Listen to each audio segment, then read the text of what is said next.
Magandang araw sa inyo, Hukom, at sa inyong lahat, Your Honors. Matagal na po akong tagapakinig dito at halos lahat ng mga kwentong na ibahagi ninyo ay napakinggan ko na. Dahil dito, nagkaroon ako ng lakas ng loob na ibahagi rin ang sarili kong karanasan. 3 dekada na ang nakalilipas. Isa akong bagong guro na napilitang makipagsapalaran sa syudad para buhayin ang nakababata kong kapatid na naiwan sa probinsya. Hindi naging madali ang desisyong yon. Masakit ang lumayo, pero wala akong ibang pagpipilian. Patay na ang aming mga magulang at napilitan akong iwan ang kapatid ko sa poder ng aking tiyuhin. Mabait si Tiyo, kaya kampante akong hindi niya pababayaan ang kapatid ko, basta magpapadala ako ng pera. Pero isang araw, may pangyayaring hindi ko inaasahan na gagawin ng aking tiyuhin sa aking kapatid. Ipapakasal niya ang kapatid ko sa lalaking nakatira sa baryo ng mga aswang. Nailagay sa kapahamakan ng kapatid ko at inialay ko ang buhay ko para iligtas lang siya. Hukom, Your Honors, ako nga po pala si Lina. At sana'y pakinggan niyo ang aking kwento kung paano ko niligtas ang kapatid ko sa kasalan sa baryo ng mga aswang.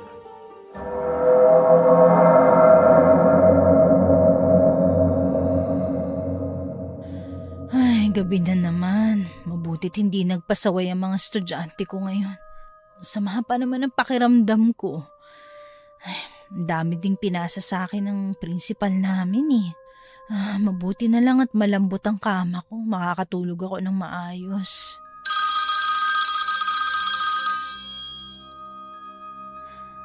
Ay, may tumatawag pala. Tumatawag yung kapatid ko. Rosa, kamusta? Ang tagal ko na rin kayong hindi natatawagan. Mukhang mahina na naman ang signal sa inyo eh. Alam mo bang naasikaso ko nang titirhan natin dito? Ate Lina. Oh, bakit parang nanginginig ang boses mo? Ayos ka lang ba? Ate, kailangan kita. Bakit? Ano nangyari? Ayokong ikasal. Ayoko, ate. Teka, anong ikakasal? Teka lang, wag mong ibababa tong tawag ha. Nasaan si Tio Merton? Anong ginawa niya sa'yo? Rosa! Rosa, nasaan ka na? Ate, tulungan mo ko. Rosa? Rosa! Nakaramdam ako ng kaba nang pinatay ni Rosa ang tawag, kasabay ng pagkarinig ko ng sigaw ni Tio Merton. Tumawag ulit ako pero hindi na niya ako sinagot. Halos 2 taon na akong hindi nakakabisita sa kapatid ko sa aming baryo. Nasa high school pa lang siya kaya hindi pa siya makakasama sa akin. Maliban doon, wala pa akong sapat na ipon para manirahan kaming 2 dito sa syudad. Ang tanging ginagawa ko ay pinapadalhan ko ng pera si Tio Merton para sa kapatid ko. Wala kasi kaming mga magulang. Namatay sila sa aksidente at ang tanging pamilyang malalapitan namin ay ang kapatid ni Mama na si Tio Merton. Sa ilang taong panunuluyan ko sa kanya, maayos naman ang kanyang pagtrato sa amin. Kaya hindi ako makapaniwala na magagawa niyang ipakasal ang walang muwang kong kapatid. Bigla kong naalala ang pinsan kong si Adrian, anak ni Tio Merton. Noong bata pa lang kami, lumaya siya sa poder ng kanyang ama dahil hindi sila nagkakasundo. Dali-dali akong pumunta sa bahay niyang malapit lang din sa inuupahan ko. Adrian! Oh, Lina! Gabi na, anong nangyari?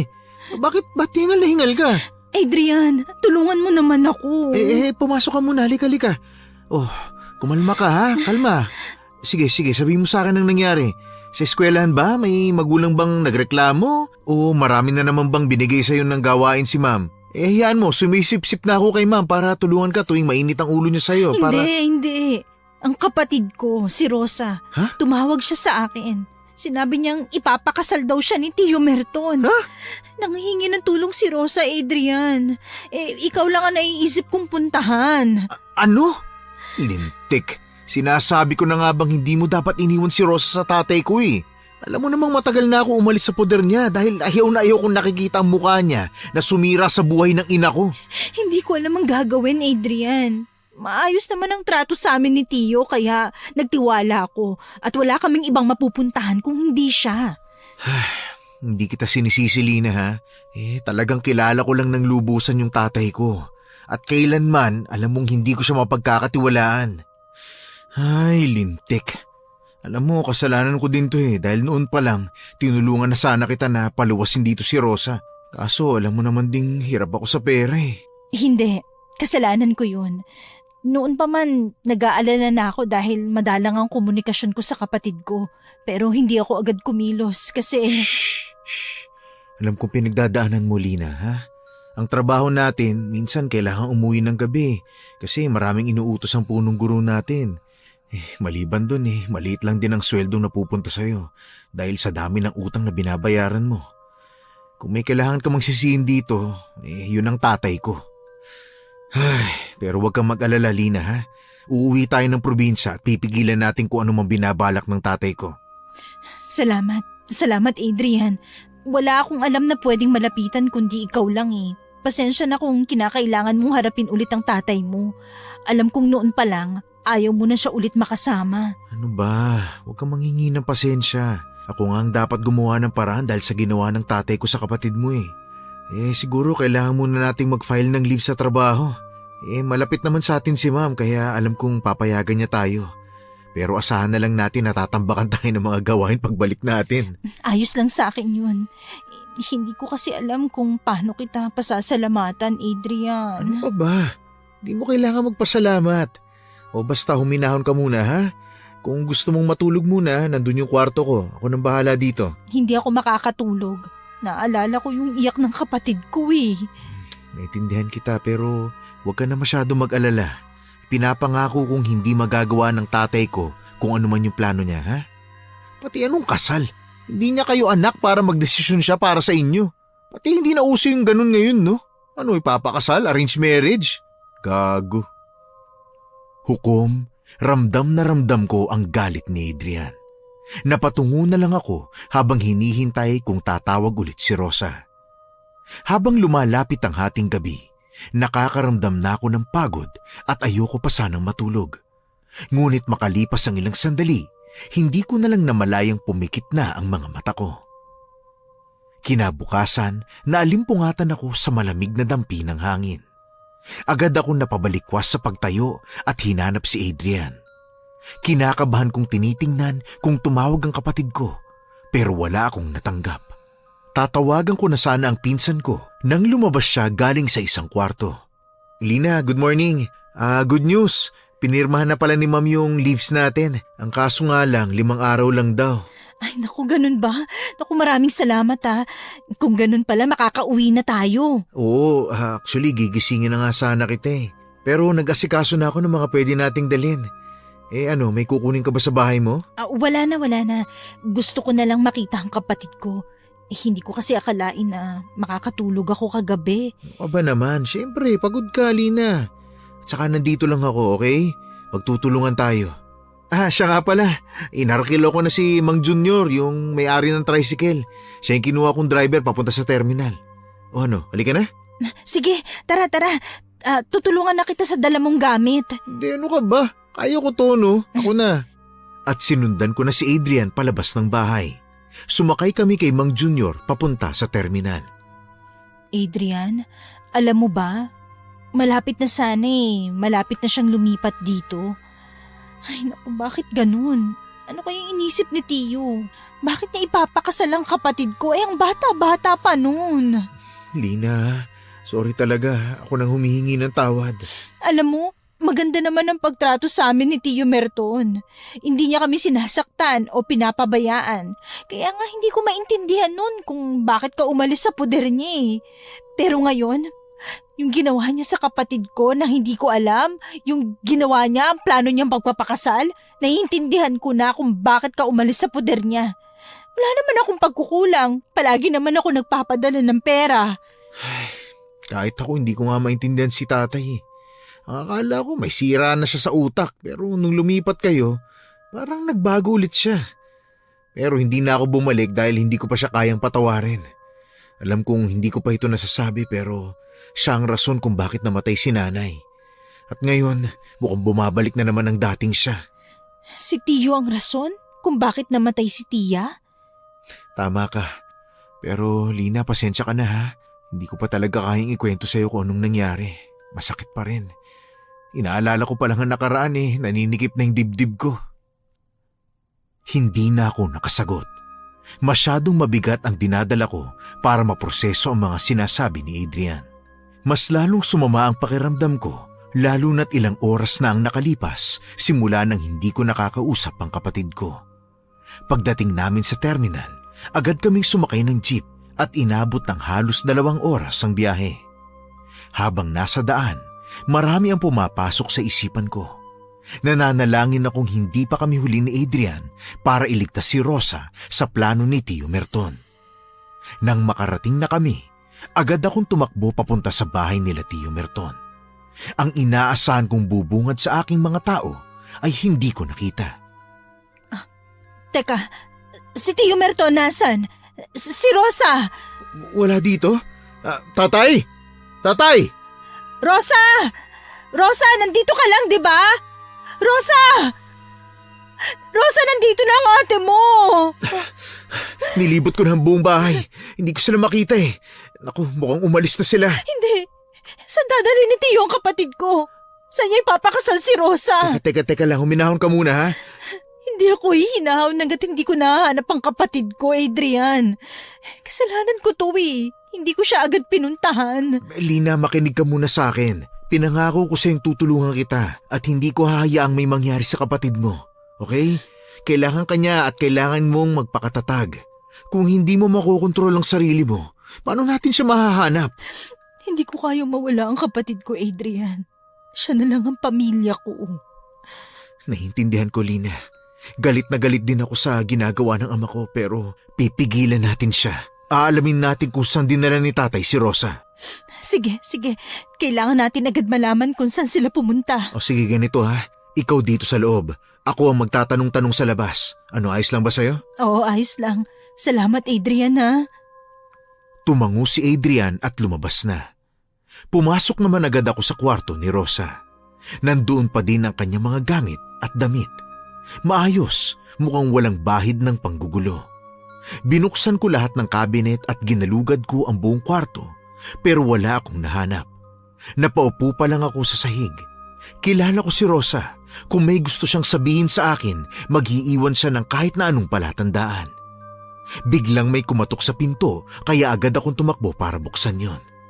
Nagulat ako nang makita ko si Manong Paterno, ang inuutangan noon ni Tio Merton. Ang kanyang noo ay nakakunot. Parehong-pareho pa din siya noon. Manong Paterno, magandang umaga po. Anong maganda sa umaga, ha? Nasaan na tsuhin mo? Ilang araw na akong pabalik-balik dito. Kailangan ko na ng pera. Ibalik na ng matandang yun ang inutang niya, hoy! Naku, pagpasensyahan niyo na po, Manong. Pero hindi ko po alam kung nasan si na Tio Hinahanap ko din siya. Jesus! Panis na yung palusot niyo sa akin. Bayaran yung utang niyo o tulad noon, mag-iiskandalo ko rito. Naku, minahon po muna kayo, Manong. Magkano po ba ang utang ni Tio? 500! 500? Ay, ang laki naman po. Sinabi mo pa, no? Yung tiyo mo. Ay nako, alam mo naman kung gaano kalaki mangutang yung matandang yon. Sige na, akin ang bayad. Marami pa akong pupuntahan. Teka, sandali lang po. Kukuha lang ako ng pera. Ay, dalian mo na, ha? Sinasayang mong oras ko. 500 yon, 500. Walang palugit. Ay, ano ba naman yan? Ay, teka, naku. 300 lang palang meron ako. Ang yabang ko pa kanina. Saan ako kukuha ng 200? Magandang umaga po, Manong. Ano pong pakay nila? Sino ka naman? Bagong mukha ka. Ay, teka. Ikaw yung anak ni Merton, ano? Bah, ang laki mo na palang binata, ano? Opo, Manong. Ako nga po yun. Ako nga po yung anak ni Merton. Bakit po ba? Ay, tamang-tama. May utang ang tatay mo sa aking 500. Kailangan ko ng pera. Halos 1 buwan na akong nagmamakaawang bayaran niya ako, pero wala kahit 5. Ganun po ba? Sandali lang ho. Adrian, may 300 ako dito. Uy, ano ka ba naman? Ako nang bahala, Lina. Utang yan ng tatay ko. Hindi. Mukhang ang pera na yon ay para sa kapatid ko. Ano ka ba? Ayos lang yun, no? Ako na. Ayan! Ang dali lang pala ninyong kausap eh. Ang tiyo mo kasi puro dada. Pinangakuan pa akong babayaran ako pagkatapos ikasal ng pamangkin niya. Ay nako, mas lalong namumuti ang buhok ko sa kanya. Teka, ano po? Anong ikakasal? Ano po yung sinasabi niyo, manang paterno? Tanungin mo tiyo mo, wala akong alam dyan ano. Marami pa akong sisingiling utang. Teka lang po, manang paterno. Sandali lang po. Bumalik po kayo. Hindi ko na nahabol ang matanda nang sumakay na ito sa kanyang motorsiklo at nagpaharurot paalis. Hinihingal akong napahawak sa aking tuhod at nagmamadaling pumasok ulit sa bahay. Hindi ko na hinintay na magsalita si Adrian. Pumasok ako sa kwarto kasabay ng pag-ihip ng malamig na hangin. Biglang may papel na nahulog sa gilid ng kama ni Rosa. Nabuhayan ako at agad yung pinulot. Nang makita ko na sulat ito galing sa aking kapatid, agad akong nabuhayan ng loob. Lumingon ako kay Adrian na nasa likod ko at pareho naming binasa ang sinulat ng kapatid ko. Ate, kung nababasa mo man ito, mukhang nangyari na nga ang kinatatakutan ko. Hindi ko alam kung ano nangyayari kay Tiyo pero nitong nakaraang mga buwan, napapansin kong palagi siyang wala sa sarili at nakatingin sa buwan tuwing gabi. Sa una wala akong problema, pero habang patagal ng patagal, nagiging iba na siya sa Tiyong kilala natin. Hindi niya ako pinapabayaan, binibilhan niya ako ng mga kailangan ko, hinahandaan nga niya ako ng pagkain. Pero tuwing gabi, palagi niya akong sinasabihan na maganda ako, na dapat kong alagaan ang katawan ko. Hindi naman niya ako ginagalaw pero natatakot ako ate. Nitong gabi lang may nakita akong kausap ni Tiyo. Hindi ko alam kung sino yun. Tulungan mo ko, ate. Adrian, nasa panganib ang kapatid ko, Adrian. Lina, sasabihin ko pa nga lang sana sa'yo na yan din ang sinabi sa akin ni Manang Esther kanina. Nakita daw niya kinuha si Rosa kasama si tatay kagabi. Hindi niya nakita kung sino-sino o ano. Basta sinubukan niyang sabihin to kanina sa opisyal pero wala pa din dun si Kapitan at ang mga tanod naman mukhang dumalo sa birthday party kagabi kaya yun, mga lasing daw. Kailangan nating matuntun kung nasan sila, Adrian. Mag-isip tayo kung saan tayo maaaring pumunta, kung saan niya dinala ang kapatid ko. Oo, tama. Teka lang ha, kailangan ko din puntahan ng kwarto ni tatay. Alam kong meron tayong makukuhang impormasyon kung nasan sila ngayon. Teka, ano to mga to? Bakit puno ng picture ng buwan at mga anino ang kwarto ni Tiyo? Nako, mukhang alam ko na kung saan dinala si tatay. Anong ibig mo sabihin, Adrian? Paano alam mo? Lina, nung bata pa lang ako, isang gabi matapos ilibing si nanay, sinundan ko sa kagubatan si tatay at nakita ko siyang pumunta sa isang baryo. Kakaiba, mga weirdo yung tao doon. Puno din ng ganito yung kanyang kwarto noon. Hindi man ako sigurado pero malakas ang kutob kong nandun sila. Kung ganon, wala na tayong dapat sayanging oras. Halika na, bago pa man ipakasal ng tatay mo ang kapatid ko sa mga taong hindi naman natin kilala. Sige, pero sandali lang ha. May kukunin lang ako sa loob. Hintayin mo ako dito. Hindi na niya ako hinintay na sumagot. Hindi ko na din siya sinundan. Naghintay ako sa kanyang paglabas. Kinakagat ko ang aking labi at napapahawak ako sa ulo dahil nagsisimula ng manakit ito. Ilang sandali lang, lumabas na si Adrian dala ang isang bag. Hindi na ako nagtanong kung anong kinuha niya o anong laman noon. Hinintay ko na lang siyang maunang maglakad at sinundan siya hanggang pumasok kami sa gubat. Ang daan papasok ay hindi naging madali. Maraming mga matatalas na dahon at sanga pero hindi ko yun ininda. Inaalalayan naman ako ni Adrian. Habang pumapasok kami sa loob, unti-unting dumidilim dahil sa kapal ng mga puno. Hindi nagtagal, mula sa malayo, may nakita kaming mga bahay. Ang mga bahay ay mayroong mga disenyo ng pinaghalong puti at pulang mga bulaklak. Mukhang ito nga ang baryo kung saan magaganap ang kasal na sinasabi ng aking kapatid. Pumasok na kami sa baryo. May nakita kaming mga tao na nasa labas. Ang iba ay nakaupo at ang iba ay nag-uusap-usap. Lahat sila ay napalingon sa amin nang dumating kami. At sa hindi malamang dahilan, ang mga titig nila ay nagbigay sa akin ng kilabot. Kailangan kong hanapin ang kapatid ko. Magandang hapon po. Kilala niyo ba ang kapatid kong si Rosa?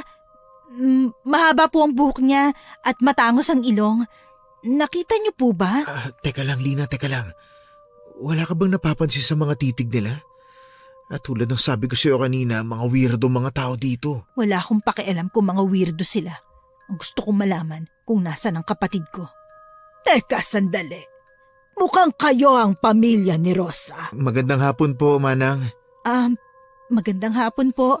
Teka, kilala niyo po ba si Rosa? Narinig kong binanggit mo ang pangalang Rosa. Opo, nandito ba siya?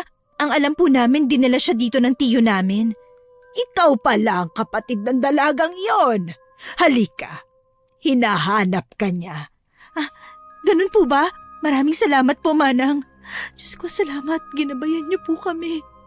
Ako nga pala si Yolanda, ang namumuno sa baryong ito. Masaya ako't naabutan niyo ang araw bago ikasal ang iyong kapatid. Siya na lang ang walang pamilyang dadalo. Ano po? Ano po sinabi niyo? Hindi po maaaring ikasal ang kapatid ko. Masyado pa siyang bata. Hindi ko alam kung anong sinabi ni Tiyo pero bilang kapatid ni Rosa, hindi po ako payag. Ay nako, iha. Mukhang kayo ng kapatid mo ang kinakailangang mag-usap. Ha? Ano pong ibig niyo sabihin? Kailangan mo siyang pakinggan kung bakit niya gustong maikasal kahit natututol ka. Po? Hindi po nagkakamali kayo. Ayaw din ng kapatid ko. Pinilit lang siya ng tiyo namin. Ay, nandito na pala tayo.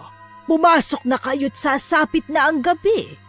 Ang mga pamilya ng mga ikakasal ay hindi maaaring lumabas sa gabi, maliban sa araw ng kasal. Hindi na ako nakapagtanong pa nang bumukas ang pinto at bumungad sa akin ang kapatid kong suot ang bestidang puti. Agad akong nabunutan ng tinik at pumasok sa kubo. Sumunod din sa akin si Adrian. Niyakap ko na mahigpit ang kapatid ko. Lahat ng pag-aalala ay nawala at napalitan ng saya. Kalaunan, humiwalay ako sa kanya at sinuri ang kanyang katawan. Inalam ko kung ayos lang ba siya o mayroong ginawa si Tio Merton sa kanya. Tumingin ako sa mga mata niya. Pero napansin kong hindi ito takot, gaya nung boses na narinig ko nung tumawag siya sa akin. Parang inaasahan din niya ang pagdating ko. Rosa? Rosa, ayos ka lang ba? Anong ginawa ni Tio Merton sa'yo? Ayos lang ako, ate. Huwag ka mag-alala. Halika, maupo muna kayo. Uupo? Hindi, aalis na tayo dito. Aalis? Saan? Ikakasal na ako dito, ate. Anong aalis? Ano? Anong ibig mo sabihin? Hindi ka ikakasal, Rosa. Ang bata mo pa. Teka ate, hinahawakan mo ng mahigpit ang kamay ko eh. Nasasaktan ako. Lina, mas mabuti kung kausapin mo muna siya ng maayos. Hindi ko maintindihan eh. Hindi ganito ang reaksyon mo nang tinawagan mo ko. Alam ko ate, dahil yun sa takot lang ako. Pero nang malaman ko magiging maayos ang buhay ko dito. Anong maayos? Anong maayos sa maagang ikakasal? Nasaan si Tio Merton? Nasaan ang matandang yun ang matauhan tong kapatid ko? Ano sinabi niya sa'yo at nalaso niyang pag-iisip mo, ha? Ate, hinaan mong boses mo. Hindi to ang tamang oras para ilabas ang galit mo. Ano? Ano ba nangyayari sa'yo, ha, Rosa? Ano nangyayari sa'yo? Hindi na ako tulad ng dati, ate. Ilang taon mo akong iniwan mag-isa. Kung ayaw mo ako makitang kinakasal, umalis ka na dito. Kusang tumulo ang aking luha sa sinabi niya. Kitang-kita ko sa kanyang mga mata ang pagiging totoo. Tumayo siya at pumasok sa isang kwarto. Iniwan niya ako doong tulala. Naramdaman ko ang paglapit sa akin ni Adrian. Tinapik niya ako sa braso kaya napatingala ako sa kanya. Marahan akong umiling na para bang alam na niya ang gusto kong sabihin. Magsasalita na sana ako nang biglang makarinig kami ng kantang kasalan sa labas. Pareho kaming napakunot noo at sabay na lumabas ng bahay. Nanlaki ang aking mga mata nang makita namin ang 5 mga dalagang halos kasing edad lang ni Rosa. Nasuot ang magagandang puting panseremonyang pangkasal. Hindi ko mapigilang magulat dahil lahat sila ay mukhang hindi pa handang magpakasal. Teka, ano ba ang kasalang ito? Ang babata pa nila. Bakit sila pinipilit magpakasal? Bakit sila pumapayag? Yun na nga tingnan mo. Nandito din yung mga pamilya nila. Ibig sabihin hindi sila pinilit. Tingnan mo, walang umiiyak. Hindi ko nakikita sa kanila ang pag-ayaw sa seremonyang ito. Nasasaksihan ninyo ang aming kasalan dito sa baryo. Ang kasal ng mga dalagang gustong maging bahagi ng aming lahi. Maging bahagi? Tama ka. Pagkatapos ng 2 seremonya, magiging isa na ulit kami sa malalakas na lahi. Nahihibang na kayo. Napakabata pa ng mga pinupunteriya nyo. At anong 2 kasal ang sinasabi nyo? Hindi mo pa nakikitang kinakasal ang kapatid mo, hindi ba? Hindi ikakasal ang kapatid ko sa kahit sino. Lina, siguro wag na muna tayong gumawa ng gulo rito. Halika na muna sa loob, tara na. Hindi. Gusto kong sabihin sa matandang ito na hindi na tama ang ginagawa nila. Mga walang muwang ang mga batang ito, oh. Hindi sila 10 taong gulang para sabihin mong walang muwang, iha. Sila ang mga dalagang iniwan at ngayon gustong maghanap ng makakasama. Teka, hindi ko iniwan ang kapatid ko. Mahirap bang tanggapin, iha? Nakwento na sa akin ni Rosa ang lahat. Alam kong alam mo kung saan ka nagkulang. Ngayon, pumasok na kayo at hintayin niyo ang kinabukasan para saksihan ang huling kasalan. At tandaan ninyo, ako ang namumuno sa bayang ito at hindi ko tatanggapin ang sino mang sisira sa seremonya. Hukom, gusto ko pa sana makipagtalo sa kanya nang hinila ko ni Adrian papasok. Napasabunot ako ng aking buhok at pilit na pinakalma ang aking sarili. Napalingon ako sa kwarto kung nasaan si Rosa. Gusto ko sanang puntahan na siya at kausapin, pero nang maalala ko ang sinabi kanina ni Manang Yolanda, kusang nanikip ang dibdib ko. Naramdaman ko ang paghawak ni Adrian sa balikat ko at doon ko natuluyang ibinuhos ang lahat ng bigat na nararamdaman ko. Nanatili lang siyang tahimik kahit na alam kong marami siyang gustong sabihin sa akin. Tumayo ulit ako para lumabas at kumprontahin si Manang Yolanda, pero hindi na nabubuksan ang pinto. Bakit hindi ito mabuksan? Teka lang, Lina. Tingnan mo yung nangyayari sa labas ng butas na to. Teka, bakit? Alam ko may kasalan dyan eh. Oo, pero kakaibang kasalan yan. At ngayon, muli tayong nagtitipon upang isagawa ang kasalan sa ating baryo. Ang seremonya na magpapalakas sa ating lahi. Teka, anong ginagawa nila? Bakit nakapalibot ang mga lalaki sa mga dalaga? At tingnan mo, kapansin-pansin na kakaiba talaga. O anino lang ang nakikita ko. Masyadong madilim at tanging ang apoy sa gitna lang ang liwanag natin. Kakaibang nararamdaman ko sa seremonyang to, Lina. Hindi to ordinaryong kasalan. Sa ngalan ng ating mga nakakataas na pinuno, papatunayan nating isa din tayo sa mga lahing malalakas at katatakutan ng mga tao. Tipunin ang mga babaeng yan at dalhin dito sa gitna. Pinipilit lang nila yung mga dalaga. Tama ka. Tingnan mong ginagawa nila. May nakita akong makinang na bagay. Kutsilyo ba yun? Sa ilalim ng buwan at sa harap ng apoy, tinatawag namin ang lakas ng baryong ito. Tinatawag namin ang dugong nagmumula sa laman, ang hiningang inaalis sa mga marupok, at ang sigaw na nagbibigay buhay sa dilim. Tingnan mo, Adrian, yung mga babae. May ginagawa sila sa mga dalaga. Magtago tayo. May nakita akong nakatitig sa mga mata natin. Hindi makatao ang kasalang ito. Kailangan na nating umalis dito. Teka, nahirapan akong huminga. Teka lang. Ito, tubig. Uminom ka muna. Nakita ko si Adrian na kumuha ng isang basong tubig at binigay sa akin. Dahil sa takot at taranta, nawawalan ako ng hininga kaya agad ko yun ininom. Uminom din siya at pinaupo ako. May nalasahan akong kakaiba sa ininom namin, pero hindi ko na yun masyadong napansin. Nanginginig ang mga kamay ko. Wala kaming naririnig na ingay o sigawan, pero alam ko ang nakita namin ay hindi ordinaryong kasalan. May ritual sila at mukhang ang mga dalaga ang alay. Kailangan na nating umalis dito. Hindi ko na kayang hintayin ng bukas pa. Baka kung anong mangyari sa kapatid ko, Adrian, o sa atin. Teka lang, Lina. Delikado kung hintay lalabas. Nakita mo naman kung anong ginagawa nila, di ba? Pero hindi natin alam kung anong sunod nilang gagawin sa atin kung magtatagal pa tayo dito. Aray! Sakit ng ulo ko.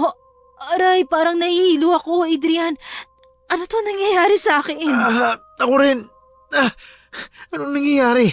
Sumakit din yung ulo ko eh. Teka, siguro yung ininom natin. May nilagay sila sa inumin. Hindi. Rosa! Rosa, buksan mo ang pinto! Kailangan na nating... Aray, sakit talaga ng ulo ko. Ano nangyayari sa akin? Adrian? Adrian, gumising ka! Tulong! Hindi ko na natuloy ang sunod na sasabihin ko nang biglang bumagsak na lang ang katawan ko. Wala na ring malay si Adrian. Bumukas ang pintuan at may naaninag akong 2 taong pumasok. Hindi ko makita kung sino sila, ngunit ramdam ko ang lakas ng tibok ng puso ko dahil sa pangambang baka may gawin sila sa kapatid ko. Ilang sandali lang bumagal ang aking paghinga hanggang sa nawalan ako ng malay. Nagising na lang ako nang may maramdaman akong tapik sa aking balikat. Agad akong napabalikwas sa pagtayo at nakita ko si Adrian sa tabi ko. Nag-aalala akong tumingin sa kanya at agad na hinanap si Rosa. Ni hindi ko napansin ang pananakit ng ulo ko. Adrian, nasan tayo? Nasan ang kapatid ko? Rosa! Bukas na ang kanyang kwarto kanina, pagising ko. Saan nila dinala ang kapatid ko? Nila? May nakita kasi akong pumasok na 2 tao dito kagabi bago tayo mawalan ng malay. Hindi ko rin alam, Lina. Hindi, ako ang kapatid ko. Kailangan natin siyang hanapin, Adrian. Kinakailangang mapag-isa ni Rosa, kaya lumipat siya. Tio Merton? Walang yaka! Nasaan ang kapatid ko? Saan mo siya dinala? Huminahon ka, Iha. Hindi ito ang tamang oras para mag-iskandalo. Anong iskandalo? Saan mo dinala ang kapatid ko, ha? Kayo yung pumasok kagabi sa bahay na to, no? Sabihin mo sa akin o baka naman kailangan ko pang magsimula ng gulo, ha? Masyado ka naman praning, Iha. Ang totoo, hindi ka gustong makita ng kapatid mo. Siya mismo ang nagsabi sa aking ilayo ko siya sa'yo. Ano sinasabi mo? Hanggat hindi ko siya nakakausap, hindi ako maniniwala sa'yo. Teka lang sandali. Anong ingay ang nangyayari dito, ha? Manang Yolanda, magandang umaga ha. Pagpasensyahan mo na ang pamangkin ko. Maraming namamahinga, Iha. At Merton, kinakailangan kitang makausap. Teka lang po, saan nyo dinala ang kapatid ko, ha? Tay, kinakailangan din nating mag-usap. Kung ano na naman ang kabaliwang ginagawa mo, huwag mong isama ang kapatid ni Lina. Anong tay? Matagal na kitang sinumpa at hindi na kita anak simula nang lumayas ka sa poder ko. At wala tayong dapat pag-usapan. Ang dapat lang namang nandito ay si Lina. Ano? Anong ibig mong sabihin? Halika na, Merton. May kailangan tayong gawin. Lumabas na sila at susundan ko sana nang biglang may 3 matipunong lalaking pumigil sa aking paglabas. Wala silang sinabi. Nakatitig lang sila sa akin na para bang babanatan na ako kung lalabas ako. Kailangan ko muna silang banggain. Napakuyom ako ng kamao ko. Kung para sa kapatid ko, handa akong kalabanin sila. Ngunit bago ako magpumilit lumabas, nauna na sa akin si Adrian. Marahas niyang tinulak ang mga lalaki pero hindi sila natinag. Susuntukin sana ni Adrian ang isa nang sipain siya nito. Napahiyaw ako at agad na nilapitan si Adrian na namimilipit sa sakit. Biglang sumara ang pinto. Nanlaki ang mata ko at pinilit yung buksan pero mukhang nakakandado ito mula sa labas. Lumapit na lang ulit ako kay Adrian para tulungan siya. Ang lakas ng mga lalaking yan. Grabe, parang hindi ordinaryong lakas nila. Ayos ka lang ba, Adrian? Diyos ko, baka kung anong gawin niya sa kanya. Kailangan nating lumabas dito. Kailangan kong puntahan ng kapatid ko, Adrian. Teka lang, sige. Titingnan ko kung saan tayo pwedeng lumabas. Mukhang pinalilibutan tayo ng mga tao eh. May mga nakabantay na tao sa labas. Ano nang gagawin natin ngayon? Basta, kinakailangan natin ng plano. At kung hindi na ako tinuturing na anak ng ama ko, simula ngayon, hindi ko na rin siya tatay. Pero Adrian, Ramdam na ramdam ko ang tensyon habang sinasabi yun ni Adrian. Ibang-iba na si Tio Merton. Hindi ko akalaing itatakwil ni Tio ang kanyang nag-iisang anak. Pinagmasdan ko si Adrian na panay ang tingin sa labas mula sa isang maliit na butas sa bintana. Tumabi din ako sa kanya para makasilip kung anong pwede naming gawin para makalabas sa kubong ito. Tulad ng sinabi niya, may halos 5 tao na nakabantay. Lahat sila ay nakasuot ng itim na damit at may malalapad na sombrero. Mula sa malayo, may nakita kaming 3 matipunong lalaki na may binubuhat na mga malalaking sako. Napakunot noo ako at tiningnan yun ng mabuti. May isang lalaking nagbubuhat ng isang punong sako. Bigla siyang natisod kasabay ng pagkakahulog ng isa sa mga laman ng sako.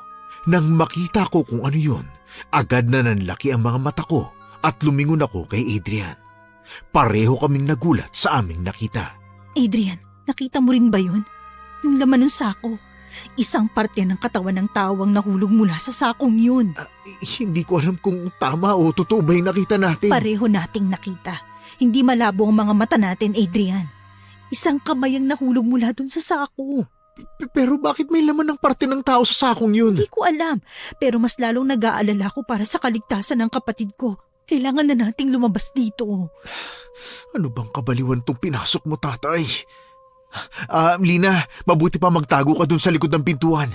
Pupuntahan ko sila at kapag nakuha ko ang atensyon nila, ikulong mo kaming lahat dito sa loob ng kubo. At ikaw, hanapin mong kapatid mo. Pero paano ka? Ano mangyayari sa'yo? Haharapin mo sila na mag-isa? Pwede naman akong tumulong. Hindi, Lina, hindi. Kailangan mo nang hanapin ang kapatid mo. Kailangan mo nang umalis dito ngayon. Huwag ka na mag-alala sa akin. Basta susunod ako sa'yo. Siguruhin mo yung sinasabi mo ha, Adrian. Hindi ordinaryo ang mga tao dito. Hindi ko nga alam kung mga tao ba sila eh. Tumango lang siya at nginitian ako. Ramdam ko ang labis na kaba habang ginagawa namin ang aming plano. Pinapunta niya ako sa gilid ng pintuan kung saan kapag bumukas ang pinto, hindi ako agad makikita. Yun ang magsisilbi kong daan palabas ng bahay. Tumingin ako kay Adrian na naghahanda para kalabanin ang mga papasok. Ilang sandali lang hinampas ni Adrian ang lamesa gamit ang upuan, dahilan para makagawa ito ng malakas na ingay.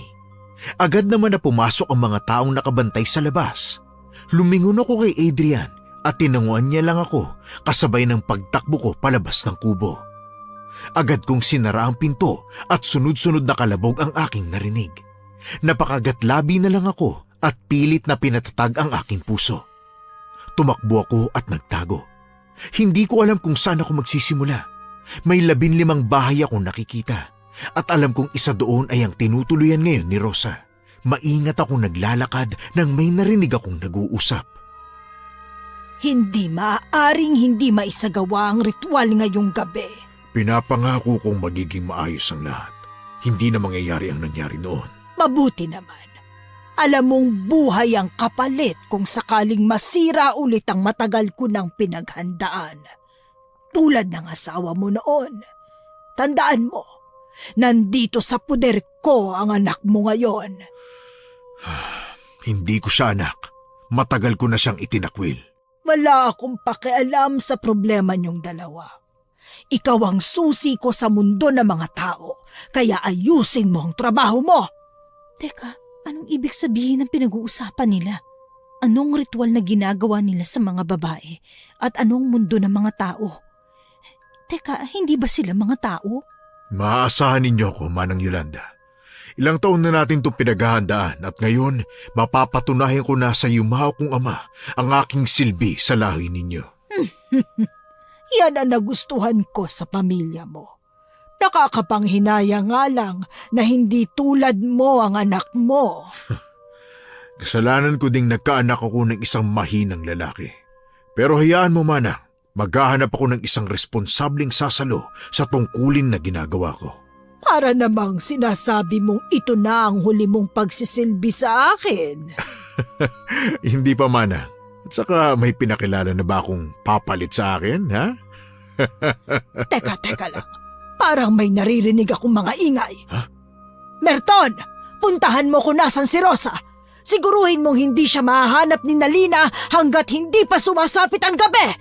Anong nangyari, Manang? Wala nang maraming tanong. Sundin mo na ang sinabi ko, Merton! Mabilis na tumakbo sa kabilang direksyon si Tio. Nagtago ako ng ilang segundo sa likod ng isang bahay kubo bago dahan-dahang sinundan si Tio papunta kung nasaan si Rosa. Nanginginig ang kalamnan ko. Gusto kong sugurin si Tio Merton pero pinigilan ko ang sarili ko. Huminto si Tio sa pinakadulong kubo. Kahit nasa malayo ako, naririnig ko ang mahinang paghagulhol ni Rosa. Napakuyom ako at mabilis na naglakad papalapit doon nang biglang may humawak sa aking braso. Nanlaki ang mata ko nang makita ko si Manang Yolanda na nakatayo sa likuran ko. Ang kanyang mga mata ay nanlilisik na parang handa akong patayin kapag kumilos pa ako. Ramdam ko ang pangangatog ng mga tuhod ko pero pinilit kong tatagan ang kalooban ko. Bitawan mo ako! Pakawalan mo na kami ng kapatid ko! Mukhang hindi ka natututo, Iha. Sinabi ko na sa'yong nandito ka sa lupang pinamumunuan ko. Wala akong pakialam. Kung ayaw mo ako sa tahimik mong baryo, ibigay mo sa akin ang kapatid ko. Hay, hindi mo ba alam na dapat nagiging responsable ka sa kung ano mang ginagawa mo? Dahil dito, malalagay sa kapahamakan ang buhay ng kapatid mo. Anong ibig mong sabihin? Wag na wag mong gagalawin ang kapatid ko! Huli na para sabihin yan, Iha. Ilabas mo na ang dalaga, Merton! Aray! Teka, saan mo ako dadalhin? Sinunod ko na ang sinabi niyo, Ate Lina? Rosa? Ate, bakit ka pumunta dito? Umalis ka na. Rosa, halika rito! Hindi kayo marunong sumunod, ha? Anong gagawin mo sa kapatid ko, Tio? Bitawan mo siya! Tumahimik at maraming namamahinga. Bilang kapalit ng pagsuway niyo sa utos ko, mawawala ng isang daliri ang kapatid mo. Hindi! Huwag mo siyang sasaktan. Ako na lang. Hindi ba't sinabi kong dapat maging responsable ka sa lahat ng ginagawa mo? Kabayaran na ito sa pagiging suwail mo. Ano ba? Bitawan mo nga ako! Ate! Tio! Huwag mong gawin sa akin to! Huwag po! Kung mas ginalingan mo pa ang pag-arte mo para hindi maging ganito ang kapatid mo, wala sanang mangyayaring ganito. Hinila niya si Rosa kasabay ng paglabas ni Tio ng kutsilyo. Nanlaki ang mga mata ko. Gusto kong kumawala sa pagkakahawak sa akin ni Manang Yolanda, pero mas malakas siya sa akin. Nagsisisigaw ako at nagmamakaawa para hindi ipagpatuloy ni Tio Merton ang kanyang ginagawa. Ngunit sa kabila noon, hindi ko pa din sila napigilan. Nakita ko kung paano sumirit ang dugo sa daliri ni Rosa. Namumula sa sakit ang kapatid ko habang ako ay patuloy pa din sa pagsigaw. Galit akong lumingon kay Manang Yolanda at nanlamig ako nang makita kong naging itim ang kanyang mga mata habang nakatingin kay Rosa. Hindi ko alam kung anong klaseng nilalang ang may hawak sa amin ngayon. Ang sigurado ko lang ay hindi sila mga tao. Dahan-dahang lumingon sa akin si Manang Yolanda at sa isang iglap may dalawang matipunong lalaking kumuha sa akin at hinampas ako ng kahoy sa ulo. Napasalampak ako sa damuhan. Ramdam ko ang sakit sa aking ulo habang pilit na inaabot ang aking kapatid. Ilang sandali lang tuluyan akong nawalan ng malay. Nagising na lang ako nang manuot sa ilong ko ang isang masangsang na amoy. Teka, nasan ako? Anong lugar tong kinalalagyan ko? Ha! Anong mga to? Mga damit na puno ng pulang likido. Teka, dugo! Dugo to! Lina! Adrian! Ano ginawa nila sa'yo, Diyos ko? Puno ka ng sugat sa katawan. Ayos lang ako. Ikaw, si Rosa. Ang kapatid ko, Adrian. Kasalanan ko lahat ng ito. Sila dapat magbayad, Lina. Pagbabayarin ko talaga sila sa lahat ng ginawa nila sa atin. Hindi ako titigil hanggat hindi ko nakukuha ang kapatid ko sa kanila. Teka, ano to? Paa? Nasa kubo tayo kung saan nila tinatago ang mga kinakain nilang mga tao. Anong ibig mo sabihin? Anong kinakain? Mga kanibal? Anong klaseng nilalang sila? Hindi, Lina. Mga aswang sila. Diyos ko, si Tio Merton? Si Manang Yolanda? Mga aswang sila? Kaya ba nakita kong naging itim ang mga mata ni Manang Yolanda? At nakita natin kanina yung mga putol na kamay. Hindi ko alam kung isa na din sa kanilang tatay ko pero magkasabot sila. Yun ang sigurado. Kaya pala nung gabing yun, lumabas si tatay at sinundan siya ni nanay. Narinig ko ang usapan nila ni Manang Yolanda. Matagal na may kinalaman ng tatay mo sa mga nilalang na yun. At nang malaman ng nanay mo ang ginagawa niya, wala nang nagawa ang tatay mo kundi... Simula pa lang, wala nang pakialam ang tatay ko sa amin kung hindi kami susunod sa landas niya. Napakawalang niya. Sinusumpa akong kasama siya sa paglubog ng baryong ito. Napatingin na lang ako sa sarili ko habang nakatali sa isang upuan. Ganoon din si Adrian na ngayon ay puno ng pasa at sugat. Napatungo ako at hindi ko na alam kung anong gagawin namin. Unti-unti na akong nawawalan ng pag-asa. Alam kong malapit nang sumapit ang gabi at sa oras na ikasal ang kapatid ko sa mga aswang, hindi ko na alam kung ano ang mangyayari sa amin. May nakita akong matulis na bakal. Sinubukan kong kunin yon at pilit na tinanggal ang tali sa aking mga kamay. Pero hindi yun gumana. Naluluha akong lumingon kay Adrian na ngayon ay seryosong nakatitig sa kawalan. Lina, may plano ako. Ano yun? Sabihin mo lang sa akin, tutulong ako. Kailangan natin silang makumbinsi na hindi na tayo sumasalungat sa mga plano nila. Anong ibig mo sabihin? Wala nang ibang paraan para makalabas dito kundi ipakita sa kanilang hindi na tayo lumalaban. Tinatanggap na natin ang pagkatalo. Pero konti na lang ang oras para linlangin pa sila. Magtiwala ka lang sa akin, Lina. Ha? Kilala ko ang tatay ko. Alam kong hindi siya pumupunta dito nang walang panlaban sa mga nilalang na ito. Kung hindi ako nagkakamali, isa pa rin siyang tao. Ibig sabihin, gagawin niya ang lahat para protekta ng sarili niya sa mga aswang. Pero paano kung aswang ng tatay mo? Paano kung mali ang inala mo? Wala nang ibang paraan kundi ang umasa, Lina. Ibubuwis ko ang buhay ko para iligtas ang kapatid ko. Kung ano man yung plano mo, gawin na natin, Adrian. Huwag kang mag-alala. Hindi ko kayo pababayaan ni Rosa. Ha? Pinapangako kong lalabas tayo sa impyernong to. Maraming salamat, Adrian. Ha? Alam ko mahirap lalo na't kalaban mo ang tatay mo. Hindi ko kailanman naramdaman ang tunay na pagmamahal niya bilang isang tatay. Ginamit niya lang ang nanay ko para magkaroon siya ng anak na susunod sa landas niya. Yun nga lang, iba ako. Hindi ako katulad niya. Magsasalita na sana ako nang biglang bumukas ang pinto ng kubo. Bumungad sa amin si Tio Merton. Wala na ang dating ngiti na pinakita niya noon sa amin ng kapatid ko. Halos hindi ko na siya kilala ngayon. Lumapit siya sa akin at marahas na hinawakan ang pangako. Kahit na gustong gusto kong sigawan ang matanda, pinilit kong itikom ang bibig ko dahil masisira ang plano ni Adrian. Isang sampal ang dumapo sa pisngi ko, dahilan para mapatingin ako sa gilid. Napapikit ako sa sakit pero hindi pa din ako nagsalita. Lahat ng pinaghirapan ko, masisira ulit dahil sa'yo. Matagal ko na tong plinano. Ilang taon ako nagtiyaga at ngayon sisirain mo? Tio, patawarin mo ko. Huwag mo lang ulit saktan ng kapatid ko. At ngayon nagmamakaawa ka na, ha? Kung saan una pa lang sana naging masunurin ka na. Hindi na mauulit, Tio. Handa akong tanggapin ang plano mo sa kapatid ko. Huwag mo lang ulit siyang sasaktan. Pasalamat kang pareho kayong kailangan sa ritual. Dahil kung hindi, kanina pa kita pinatay. Tio, huwag niyo po sabihin yan. Tinuring mo din kaming mga anak, di ba? Ako? Tinuring kayong mga anak?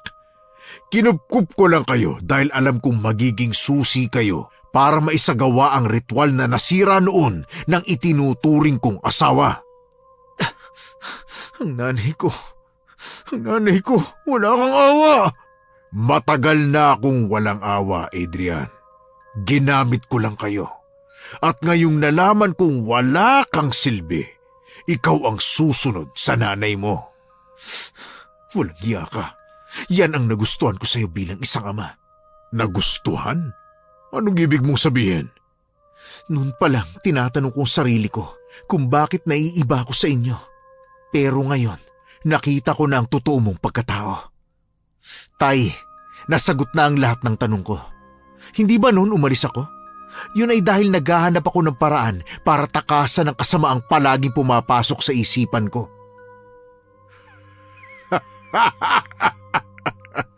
Anak ko, sa wakas, nagising na ang dugo ko sa'yo. Kailangan mo lang palang mahirapan para sumunod sa akin. Hindi ko ginawa yun para sumunod sa itay. Ginawa ko yun para sukatin ang kakayahan mo sa baryong ito. Tinitingnan ko kung isa ka lang ba talagang sunod-sunuran.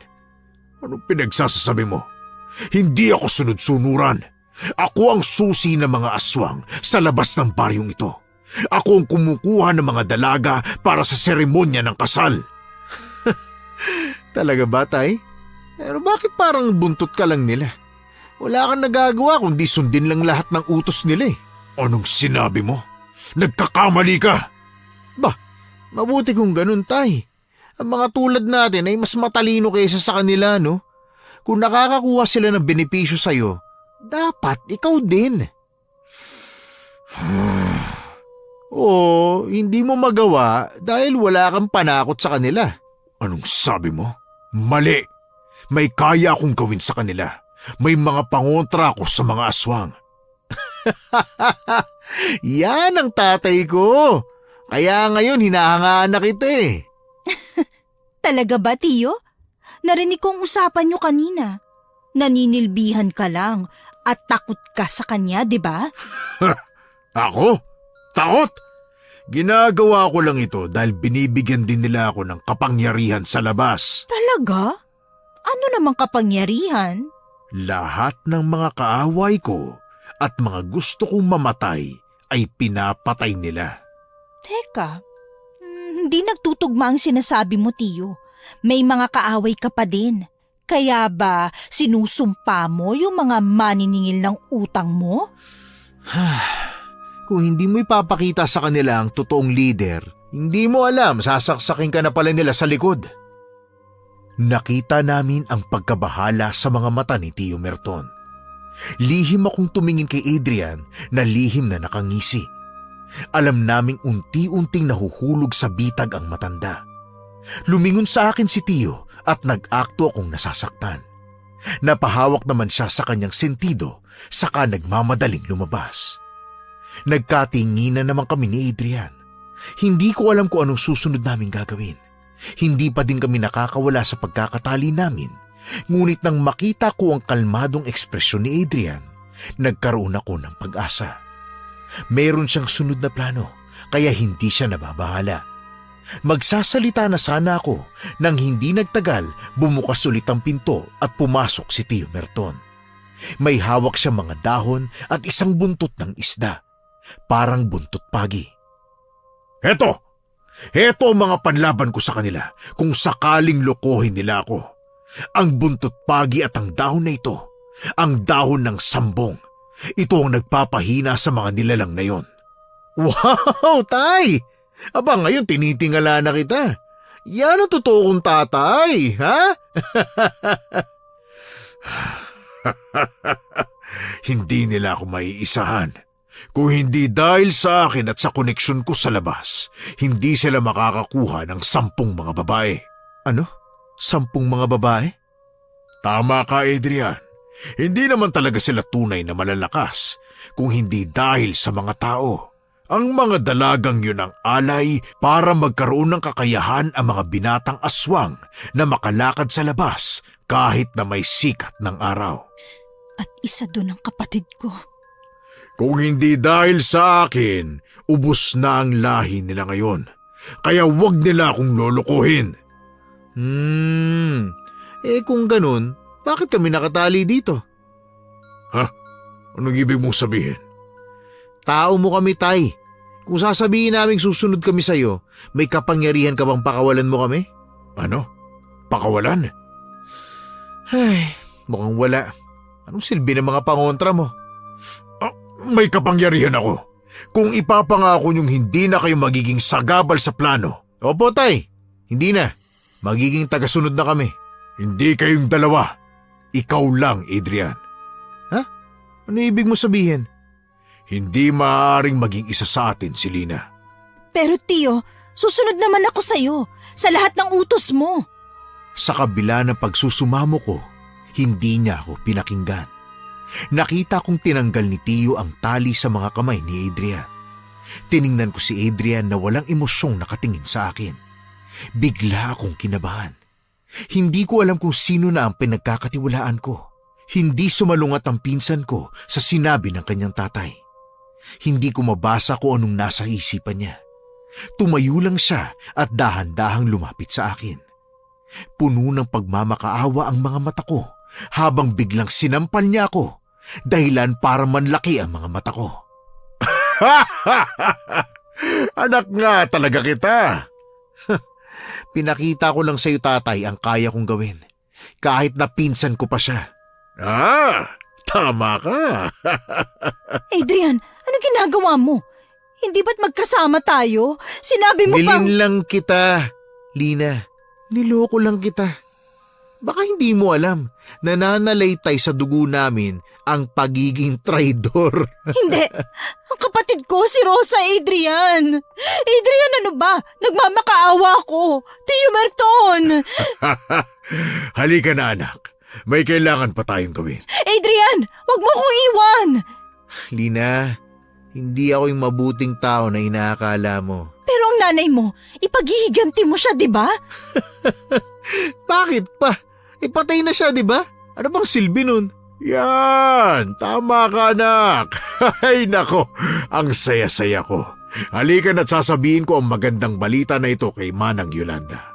Pero tay, na-curious lang ako Nasaan na nga ba yung mga dalagang ikakasal mamayang gabi? Bakit mo kailangan malaman? Pupuntahan natin sila ngayon. Kala ko naman ayos na.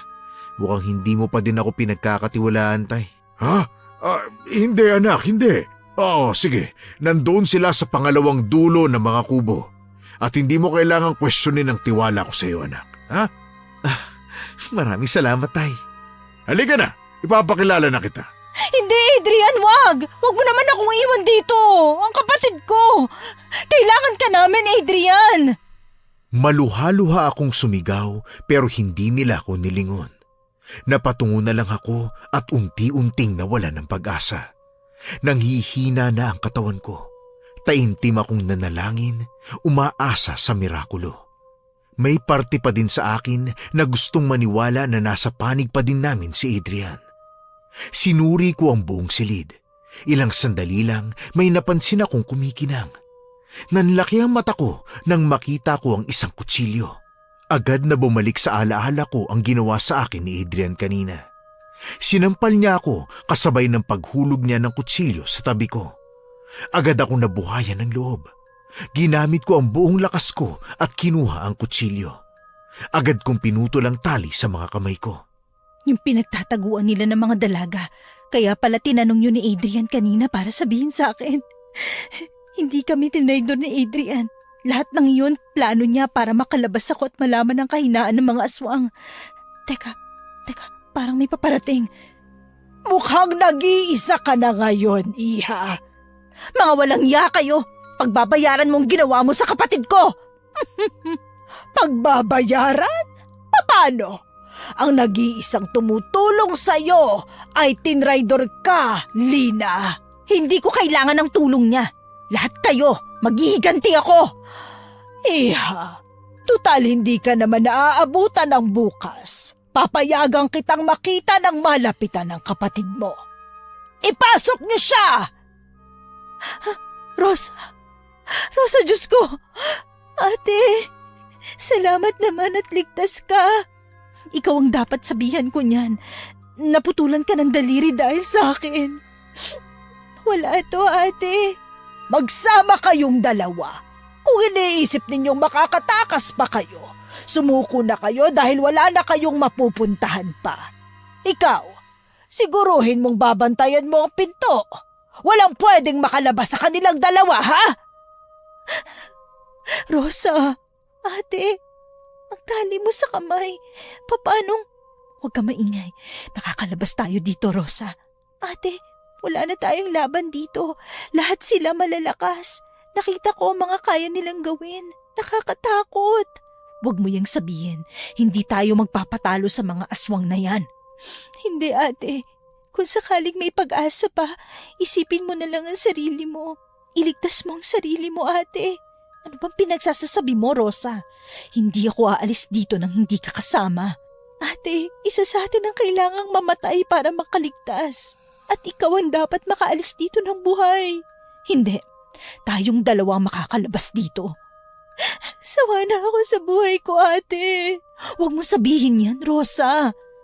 Simula nang umalis ka, nakaranas ako ng labis na lungkot, kawalan ng pag-asa. Sa tuwing iniisip kong wala akong gustong gawin sa buhay, wala akong gustong makamit, mas lalo ako nawawala ng ganang mabuhay pa, ate. Ano? Pero bakit? Anong ginawa sa'yo ni Tio, ha? Maliban sa pagpapakasal sa akin dito, wala siyang ginawa sa akin, ate. Nagsimula ito nung nawala ang mga magulang natin. Palagi na lang akong malungkot. At nung umalis ka, mas naramdaman ko nag-iisa na lang ako, ate. Rosa, patawad. Hindi ko alam yun. Hindi mo kasalanan, ate. Kaya nung tumawag ako sa'yo, lahat ng yun, dahil lang sa takot. Pati ang sinulat kong liham. Pero nung dumating ako dito, nanalangin akong sana hindi mo ako mahanap. Sana hindi ka na madamay dahil di tulad ko. May maganda ka pang kinabukasan, ate. Makinig ka, Rosa. Pareho tayong may magandang kinabukasan. Patawad dahil 2 taon kitang iniwang mag-isa. Ilang taon mong tiniis na wala kang kasama. Pero hindi ibig sabihin nun wala ka ng kinabukasan. Hahanapin natin pareho ang gusto mo. Makakaramdam ka ulit ng saya na mabuhay sa mundong ito. Nandito ako. Nandito ang ate mo. Nandito ako, kapatid mo ko, Rosa. Ate, hindi ko alam kung kaya ko pa eh. Shh! Kaya mo yan, Rosa. Tutulungan kita. Sa ngayon, lumaban ka, ha? Lumaban ka at sabay tayong aalis sa baryong ito. Sige, ate. Sige, maraming salamat sa hindi pagsuko sa akin. Walang susuko. Pareho tayong lalaban. Ngayon, magplano tayo sa paglabas, ha? Teka, may naririnig ako, ate. May paparating. Babalik ako sa kinauupuan ko kanina. Hindi tayo dapat magpadalos-dalos, ha? Sige, ate. Bumukas ang pinto at pumasok ang 2 matipunong lalaki. Lumapit sila sa akin. Diretso lang akong nakatingin sa kanila. Iniisip kung paano sila patutumbahin nang biglang mag-iba ang kanilang mga anyo. Ang isa sa kanila ay nagsimulang maagnas ang balat. Ang mga mata nito'y naging pula. Naging matalas ang ngipin at kuko nito. Ang isa naman ay nagpalit din ng anyo. Nagkaroon ito ng pakpak at naging itim ang katawan. Nanlaki ang mga mata ko at agad na napatingin sa pinto. Nakita ko sa labas na gabi na. Agad na nanlamig ang kalamnan ko at tumingin kay Rosa na tinatangay na ng isang aswang. Tatayo sana ako nang biglang sinakal ako ng nasa harapan kong aswang. Nagpupumiglas ako pero mas malakas ito sa akin. Napatingala ako at naghanap na makukunan ng hininga. Mas sinigpitan pa nito ang pagkakasakal sa leeg ko hanggang sa tuluyang mandilim ang aking paningin at mawalan ng malay. Nagising akong nakatali sa isang upuan. May 5 aswang na nasa harapan namin. Agad na dumagundong ang puso ko. Nagsisimula na ang kasalan sa baryo. May nakita akong mga pamilya din ng ibang dalaga. Halata sa mukha nila ang takot. Pakawalan niyo ako! Tumahimik ka, Alina. Hawak namin ang buhay niyong lahat. Hindi ko hayaang matuloy ang kasalan. Nagsisimula na, ha? Hindi. Kapatid ko. Tumingin ka doon, oh. Naglalakad na sila papalapit dito. Kung ako sa'yo, pagmasdan mo ng mabuti ang kapatid mo o pagsisisihan mo yan kapag malapit na kayong ialay. Teka, anong ibig mong sabihin? Ang kasalang ito ay isa din sa ritual ng mga aswang. Kailangan nila ng dugo at katawan ng mga dalaga. Hindi! Rosa! Tumahimik ka! Kapatid ko! Tulong! Tumahimik ka, sabi! At ngayon, bilang pagtatapos ng ating pinakahihintay na kasalan sa ilalim ng bilog na buwan, ganap na muling magiging malakas ang ating lahi. Tingnan mo, ang ganda ng kapatid mo sa puting bestida. Meron din siyang bulaklak sa kanyang ulo. Pagmasdan mo siya, Alina. Diyos ko, tulungan mo kami. Nagmamakaawa ako. Nako, kahit anong panalangin mo, Iha, walang darating na tulong. Sa puntong yun, Hukom, may lumapit na tauhan si Tio Merton. Pagkatapos ay bumulong ito sa kanya. Kitang-kita ko ang paglaki ng ulo niya dahil sa sinabi ng kanyang tauhan. Ano? Anong ibig mo sabihin? May nawawala? Isang dalaga ang nawawala? Nasaan si Adrian? Hindi pwede mangyari to. Hindi matutuloy ang kasalan kung kulang ang dalaga. Nang makita ko ang pagkabahala sa mukha ni Tio Merton, wala sa sarili akong napangisi. Alam kong lihim na kumikilos si Adrian. Hinanap ng mata ko si Rosa na naglalakad papalapit sa isa sa mga binatang aswang. Nasa gitna naman si Manang Yolanda, handang simulan ng kasal. Ang mga mata ng matanda ay itim at makikita sa kanyang balat ang paglitaw ng mga ugat. Mukhang hindi pa niya alam ang sitwasyon. Umalis sa tabi ko si Tio Merton at hinanap si Adrian. Mula naman sa aking bulsa, kinuha ko ang kutsilyong ginamit ko kanina at tinanggal ang aking pagkakatali. Nang matanggal ko na ito, dahan-dahan akong tumayo. Walang nagbabantay dahil sinundan ng ibang aswang si Tio Merton. Alam kong isa ito sa ating pinakahihintay. Pagkatapos ng kasal na ito, 10 sa mga binata ang mag-aangkin ng lakas at sila ang susunod na magiging tagapagbantay ng ating baryo. Walang sino mang tao ang makakatalo sa atin, kahit na ang mga albularyo. Tingnan na lang natin kung mangyari pa yung plano mo. Ito ang mga banal na dugo ng mga babae na kinasal kahapon. Alam kong lahat sa inyo ay takam na din na maging alay ang mga kaanak ng mga dalaga at mangyayari na ito ngayon. Ang lahat ng katawang pinatay natin kagabi ay kakainin natin ngayon at magsasalo-salo. Iyon na nakita namin kaninang umaga ni Adrian. Ang mga putol na parte ng katawan ng tao. Pinapatay nila lahat. Sa ngalan ng ating nakatataas na mga pinuno, patutunayan ko ngayong isa ako sa karapat-dapat na maging tagapagbada sa barangay na ito. Teka, bakit hindi kumpleto ang mga dalaga? Dahil isa ka sa mga tangang namumuno dito sa baryo nyo.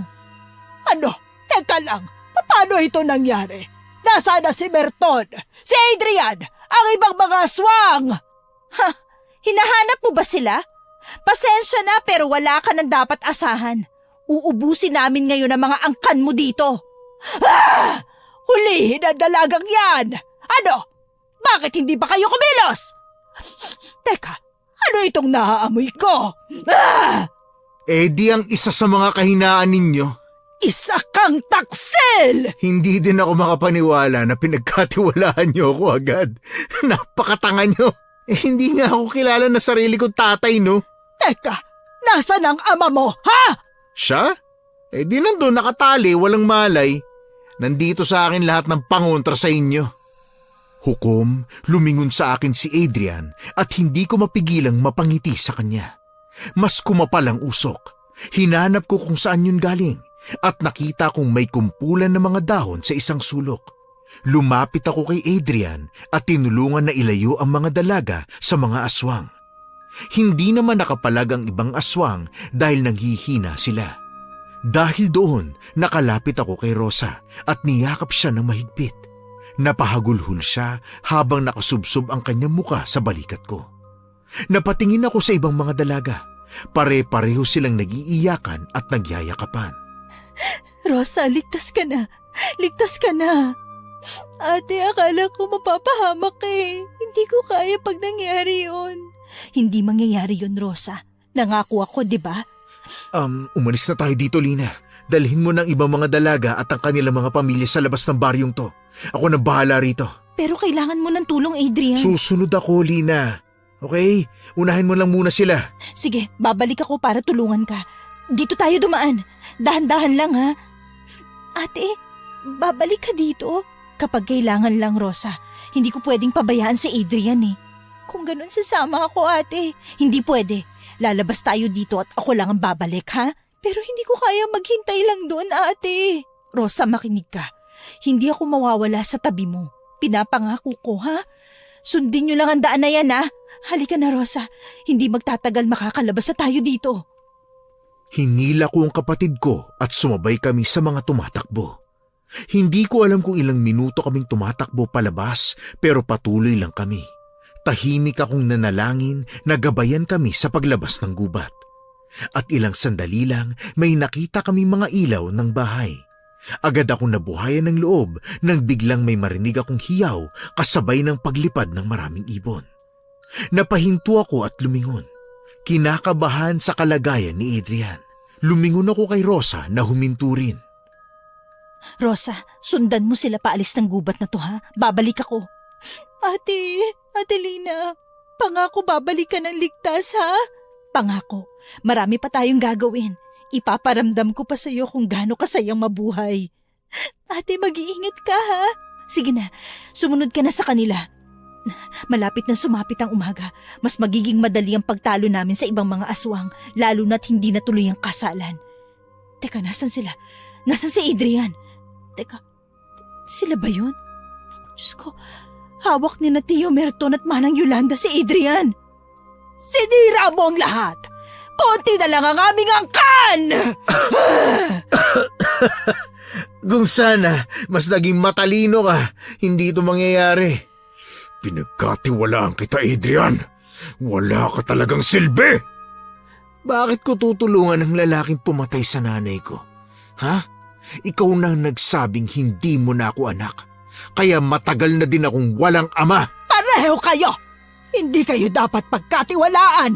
Ang bobo mo din, Merton! Ako? Bakit ako lang ang may kasalanan ng lahat?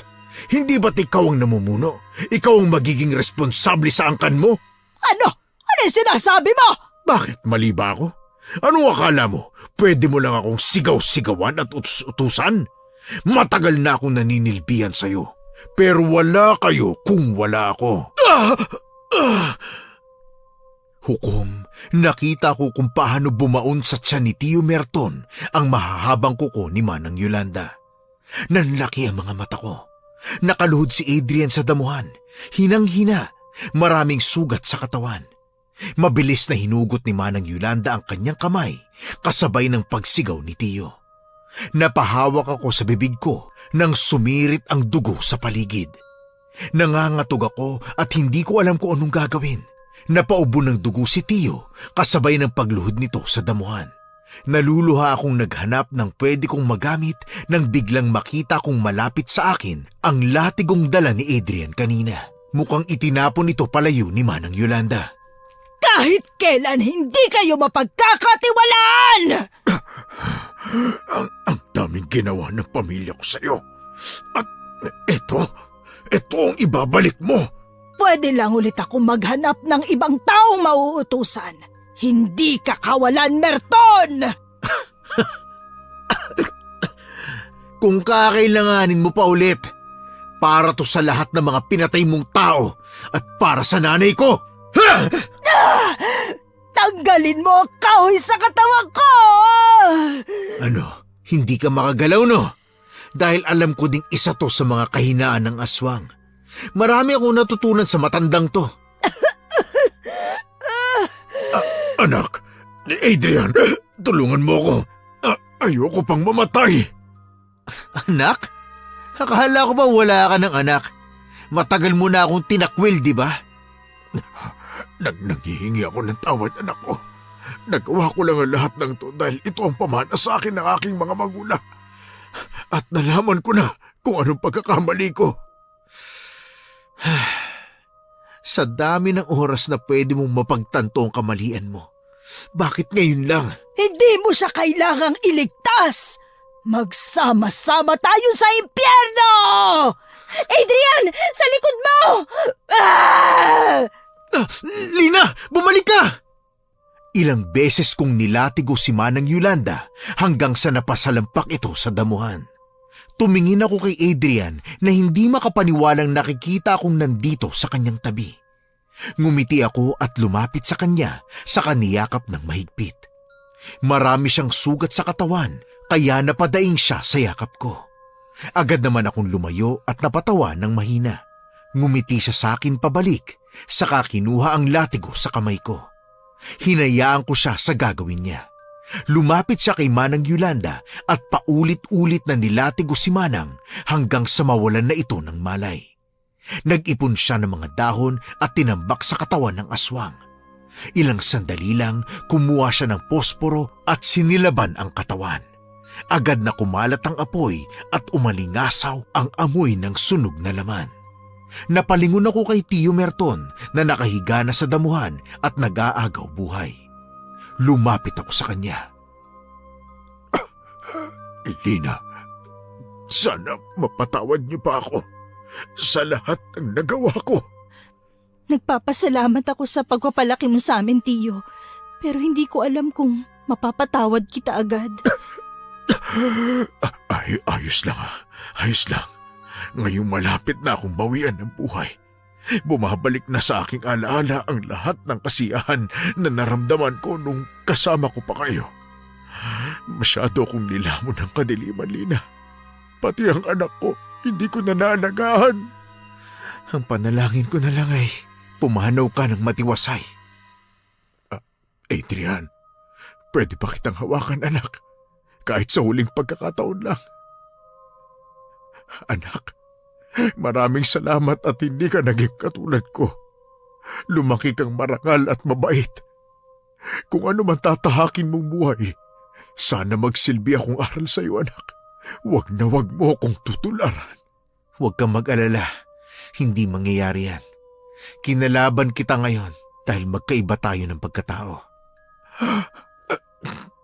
Pwede ba akong manghingi ng pabor sa huling pagkakataon? Ano yun? Pwede bang ilibig mo ko sa puntod ng nanay mo? Gusto ko ulit siyang makasama. Nagmamakaawa ako, anak. Pagkatapos niyang sabihin yun, huminto na ang kanyang paghinga. Nagsimulang tumulo ang aking luha at manikip ang aking dibdib. Lumingon ako kay Adrian at nakita ko din ang pagpatak ng kanyang mga luha. Wala akong ibang nagawa kundi ang yakapin siya at damayan. Tahimik lang akong nakayakap sa kanya nang biglang may marinig kaming kaluskos. Napahiwalay ako kay Adrian at kinakabahan na tiningnan ang parte ng gubat kung saan nanggagaling ang kaluskos. Kinuha ko ang latigo sa kamay ni Adrian at hinanda ang aming sarili. May mga aswang pa? Hindi ko alam. Nakita kong lumayas ang karamihan sa kanila. Nasabi rin sa akin ni tatay na kung patay na ang kanilang pinuno, umaalis sila sa lugar at naghahanap ng bagong baryo. Kung ganun, sino to? Ate! Ate, salamat naman. Ligtas kayo. Rosa, bakit ka sumunod sa akin? Hindi ko napigilan ang sarili ko, ate. Nag-aalala ako kanina dahil may narinig kaming malakas na hiyaw eh. Halika nga dito. Tapos na ang laban. Wala na ang mga aswang. Grabe yung takot ko kanina, ate. Akala ko may nangyari ng masama sa'yo eh. Hindi ba nangako ko sa'yo kanina? Siyempre tutuparin ko yun. Kahit na, hindi ko pa din naman maiiwasan mag-alala, diba? Shh, Tana. Halika na, tulungan natin si Adrian lumabas. Hindi pa ako babalik. May kailangan pa akong gawin. Ate, wala na si Tio Merton. Tutuparin ko ang hiling ng aking tatay. Kung ganun, sasama kami. Tutulungan ka namin. Naging ama din namin si Tio. Kahit ginawa niya to sa akin, hindi ko pa din makakalimutan ang kabutihang loob niya noon. Tama ka. Kaya hayaan mo kaming tumulong sa iyo, Adrian, ha? Maraming salamat sa inyo. Ngumiti lang kami at tinulungan si Adrian na kumuha ng mahahabang kahoy. Kasabay ng pangunguha namin ay ang pagsikat ng araw. Napatingala ako sa langit at halo-halong emosyon ang aking naramdaman. Masaya dahil tapos na ang laban, pero mabigat pa rin ang loob ko dahil sa mga nangyari. Ginamit ni Adrian ang kanyang damit at ang iba pang mga matitibay na dahon para gawing higaan ni Tio. Pagkatapos, nilipat na namin si Tio sa ginawa namin at dahan-dahan naming binuhat yun papunta sa puntod ng nanay ni Adrian. Habang naglalakad kami, ramdam ko ang pagbigat ng dibdib ko habang nakatingin kay Adrian na ginagawa ang lahat para umayos ang kanyang paglalakad kahit na puno ng sugat ang kanyang katawan. Bigla kong naalala ang aming mga magulang. Bumalik ang lahat ng sakit na nararamdaman ko noong nalaman kong wala na siya. Lihim na lang akong napaluha habang inalalayan ako ni Rosa. Halos ilang minuto din kaming naglalakad hanggang sa marating na namin ang puntod. Sinimulan ng maghukay ni Adrian. Gusto ko sanang tulungan nang pinigilan ako ni Rosa. Ate, mukhang kailangan muna nating hayaang mag-isa si Kuya Adrian. Naalala ko mga magulang natin, Rosa. Kung saan na nahanap ng mga pulis ang katawan nila sa bangin, kung saan sila na aksidente. Meron din silang puntod ngayon na bibisitahin natin. Oo nga, tama ka ate. Pero mas masakit ang karanasan ni Adrian dahil sa mismong harapan niya nakitang mamatay ang kanyang ama. Alam mo ba, nung kami lang ni Tio Merton sa bahay, nakikita kong tinititigan ni Tio ang litrato ni Kuya Adrian. Kahit na hindi siya nagkukwento tungkol kay Kuya, alam kong mahal niya pa din siya. Bakit ba kinakailangan pa mangyari ang lahat ng ito sa atin? Bakit tayo pa? Para magkaroon daw tayo ng lakas na kakailanganin pa natin sa susunod na mga taon. Alam mo, Ate Lina, dahil sa pangyayaring ito, natutunan ko magpasalamat. Ang lumaban kahit na ang utak ko nagsasabing sumuko na. Masaya ako nagbago na ang pananaw mo sa buhay, Rosa. Salamat sa Diyos. Salamat din sa iyo, ate, dahil hindi ka sumuko sa akin. Nakita ko kung paano ka lumaban kahit na parang wala ng pag-asa. Bakit naman kita susukuan, Rosa? Kapatid kita. Tayo ang magkaagapay sa buhay. Kahit anong mangyari, magtutulungan tayo. Mukhang matatapos na si Adrian sa paghuhukay. Tutulungan ko muna siya, ha?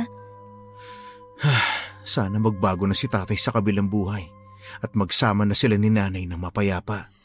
Ipapanalangin natin yan, Adrian. Sakit din pala, no, Lina?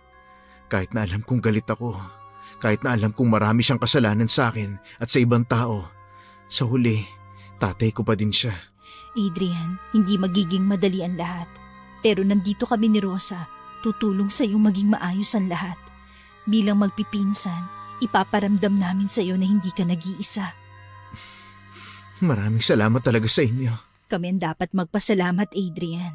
Hanggang sa huli, hindi mo kami pinabayaan. Lina, ginawa ko lang naman ang tama. At yun ang hinahangaan ko sa iyo. Nagawa mong gawin ang tama kahit na mahirap. Hindi na siya nagsalita. Tinapi ko siya sa braso at tinulungan siyang ilibing si Tio. Nang matapos na kami, kinalabit ako ni Lina at binigyan ako ng 2 puting bulaklak. Ngumiti ako at binigay kay Adrian ng isa. Lahat kami ay tahimik na nanalangin. Ilang minuto ay nakita ko na si Adrian na nawawalan na ng balanse. Agad ko siyang nilapitan at pinilit na umuwi. Sa una ay ayaw niya, pero napapayag namin kalaunan. Mabuti na lang at ginawa namin yun dahil pagkarating namin sa bahay, agad siyang nawalan ng malay. Agad na tumawag si Rosa ng manggagamot. Yun ang kaya naming gawin lalo na't malayo sa ospital ang baryo. Dumating ang manggagamot na si Manong Ingo at ginamot niya ang mga sugat ni Adrian. Pati na din ako at ni Rosa. Kwinento sa amin ni Manong Ingo na alam na ng lahat ang nangyari sa amin. Pinasalamatan niya kami at nangakong tutulungan niya kami kung sakaling meron kaming kailangan. Maraming salamat po ulit, Manong Ingo. Ingat po kayo sa pag-uwi, ha? Ate Lina, ano nang gagawin natin ngayon? Sasama ka sa akin sa syudad. Doon ka na mag-aaral, Rosa. Talaga, ate? Pero hindi ba ako magiging pabigat doon? Ano ba sinasabi mo dyan? Bakit ka magiging pabigat? Alam mo ba, matagal na kitang gustong isama doon. May konting ipon na rin ako. At isa pa, kung hindi ka sasama, akala mo hahayaan kita mag-isa dito? Ang bilis mo naman magsalita, ate. Tinatanong lang naman kita eh. Kung ano-anong sinasabi mo eh. Di ka na nga, magpahinga na muna tayo. Sige ate, nakahanda na ang kwarto natin. Teka lang pala, sige lang mauna ka na. Bibigyan ko lang ng kumot si Kuya Adrian mo ha. Kahit ganito ang nangyari sa ating tatlo, lalaban pa rin tayo ha? Nay, huwag mo ko iwan. Ayokong lumayo ka. Adrian! Mukhang nananaginip ka. Talaga, pasensya na. Napanaginipan ko si nanay. Lina, nakita ko ulit siya. Matapos ang ilang taon. Baka yun ang pahiwatig ng nanay mo na ayos lang siya at nandito lang siya sa tabi mo. Lina, nangungulila ako sa kanya. Niyakap ko si Adrian ng mahigpit at hinayaan ko siyang humagulhol sa tabi ko. Makalipas ang ilang minuto, muli siyang nawalan ng malay kaya maingat ko siyang inihiga at tinakpan ng kumot ang kanyang katawan. Napabuntong hininga ako bago nagtungo sa kwartong pinagsasaluhan namin ni Rosa at tumabi ako sa kanya. Mahimbing na ang tulog ng kapatid ko, ngunit agad na dumapo ang paningin ko sa putol niyang daliri. Hinawakan ko ang kamay niya na yon at napakagat ako sa labi. Patuloy kong sinisisi ang sarili ko sa nangyari sa kanya. Nanatili akong nakaupo sa tabi niya, pinagmamasdan ng kanyang maamong anyo. Hanggang sa unti-unting bumigat ang talukap ng mga mata ko at tuluyan na akong nakatulog. Kinabukasan, nagising ako nang maramdaman kong may umaalog sa aking katawan. Ate si Kuya Adrian! Ano nangyari? Nasa si Kuya Adrian mo? Nawawala siya, ate. Hindi ko alam kung saan pumunta. Nagising na lang ako bukas ang pinto. Hinanap ko siya sa buong bahay pero wala siya dito. Ano? Kailangan natin siyang hanapin. Sige ate, magtatanong ako kay Manang Esther kung nakita niya si Kuya. Palagi kasing nasa labas si Manang Esther tuwing umaga eh. Sige. Naku, ano kaya nangyari kay Adrian? Dali-daling lumabas ng bahay si Rosa para magtanong sa labas. Nakita daw ng mga kapitbahay na pumunta si Adrian sa tindahan ni Aling Esther. Ate, galing daw sa kabilang tindahan si Kuya kanina. Nakita niyang may biniling alak. Naku, mukhang alam ko na kung nasan siya. Ako rin ate, halika, puntahan natin siya. Pinuntahan naming magkapatid ang tanging lugar na alam naming mahahanap namin si Adrian. Adrian, naku, pinag-alala mo naman kami. Lina, kayo pala yan. Nandito ako sa puntod ng mga magulang ko. Sinusulit ko lang ang oras. Matagal na rin kasi bago ko sila mabibisita eh. Nakala kasi namin kung napano ka na. Hindi pa nga magaling ang mga sugat mo. Pasensya ka na ha. Gusto ko lang talaga silang puntahan eh. Ayos lang, pasensya ka na rin ha. Masyado kaming nataranta. Ano ka ba? Siya nga pala, naalala ko. Bukas ng pagbalik natin sa trabaho. Hindi ko alam kung kaya kong bumalik agad. Kung hindi mo pa kaya, huwag mong pilitin ang sarili mo. Alam kong hindi ako papayagan ni Ma'am na mag-absent ulit. Kaya paano ng trabaho ko? Kung hindi ka papayagan, tutulungan kitang maghanap ng ibang trabaho kapag maayos ng kalagayan mo. Sa totoo lang, baka pati ako magbitiw na rin sa trabaho eh. Hindi ko na din kayang trabaho sa eskwelahang yun eh. Naniniwala akong marami pa namang oportunidad na lalapit sa atin. Sa bagay, kahit na malapit sa akin si Ma'am, hindi pa din ako nakakatakas sa tambak na gawain, di ba? Kaya kung gusto mong magpahinga muna, gawin mo yun. Naranasan na namin yan noon ng kapatid ko. Hindi madali. May magandang buhay pa kayang naghihintay sa akin. Nawawalan na ako ng gana eh. Hindi ko alam kung paano ako lalaban. Kuya Adrian, meron pa. Alam mo ba na kayong dalawa lang ni ate ang nagbigay sa akin ng lakas ng loob para muling humarap sa buhay? Dumaan din ako sa depresyon pero dahil sa inyo, eto ako. May pag-asa na ulit. Natutunan ko sa inyo na kahit umabot pa tayo sa pinakamadilim na yugto ng buhay natin, may liwanag pa rin naghihintay. Lumapit si Rosa sa tabi ni Adrian at tinapik siya. Wala sa sarili akong napangiti. Lumapit din ako at niyakap silang dalawa. Dinama namin ang mainit na sikat ng araw na dumadapo sa aming balat. Napatingin ako sa puntod ni Tiyo at Tia. Napapikit ako at nanalangin na sana bigyan nila ng lakas si Adrian na makipagsapalaran ulit sa buhay. Wala naman talagang madali sa buhay. Lahat ng tao may mga problema at naghihirap. Teka, parang may narinig akong kumakalaman tiyan. Si Kuya Adrian yun, narinig ko. Alak kasing ininom umagang-umaga eh. Ano ako? Tiyan mo kaya yun, Rosa? Naku ha, halina nga kayong dalawa. Magluluto na ako ng pagkain. Talaga? Ate, ang tagal ko nang hindi nakakakain ng luto mo. Ay nako, simula ngayon, araw-araw na ako magluluto. Kuya Adrian, halika na. Paalam na, Nay, Tay. Babalik ako. Pangako. Teka lang! Tiyan ko nga yung kumakalam kanina. Ubusan kita ng pagkain, kuya. Sus, di pa nga nakakapagluto yung ate mo. Anong uubusin mo, ha? Sabay kaming tatlong umuwi habang tumatawa. Nararamdaman pa rin namin ang bigat sa dibdib pero may pag-asa na sa puso. Kinabukasan, bumalik na kami sa syudad.